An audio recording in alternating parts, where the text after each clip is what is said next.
আরে বন্ধু, যা এখান থেকে, তুই কোনোদিন আমার সাথে আর কথা বলবি না। কি ব্যাপার বন্ধু? তুই আমার সাথে এমন করতেছিস কেন? আমার কত শখের মোবাইলটা, আমার মা কত অসুস্থ ছিল, আমি তোকে বিক্রি করার জন্য দিয়েছিলাম মোবাইলটা। সেই সুযোগে সৎ ব্যবহার করে আমার মোবাইলে 10,000 টাকা মেরে দিলে বন্ধু।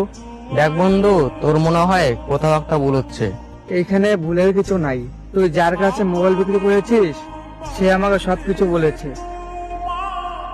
হ্যালো দাদা, আমাকে চিনতে পারছো? কে আপনি? চিনতে পারলাম না তো। আরে দাদা, আমি ঋষি, আপনার বন্ধুর কাছ থেকে মোবাইলটা কিনছিলাম না। কেন, কোনো সমস্যা নাকি? মোবাইল কি ঠিকঠাক চলতেছে? মোবাইল তো ঠিকঠাক চলতেছে, তবে একটা সমস্যা, আপনার গ্যালারির ছবিগুলো কি করব? তুমি কবে আসবে?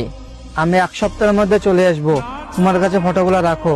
আচ্ছা, তোমাকে একটা কথা বলার ছিল, তো মোবাইলটা কত টাকা দিয়ে কিনলে তুমি? আমি তো তোমার বন্ধুকে পুরো 30,000 টাকা দিয়ে বুঝিয়ে দিয়েছি। কেন, তোমাকে কিছু বলেনি? মোবাইল বিক্রি করেছে 30,000 টাকা, শুধু আমাকে দিয়েছে 20,000 টাকা, বাকি 10,000 টাকা মেরে দিল। হাই রে বেমান বন্ধু, সেই সুযোগে 10,000 টাকা মেরে দিলে বন্ধু।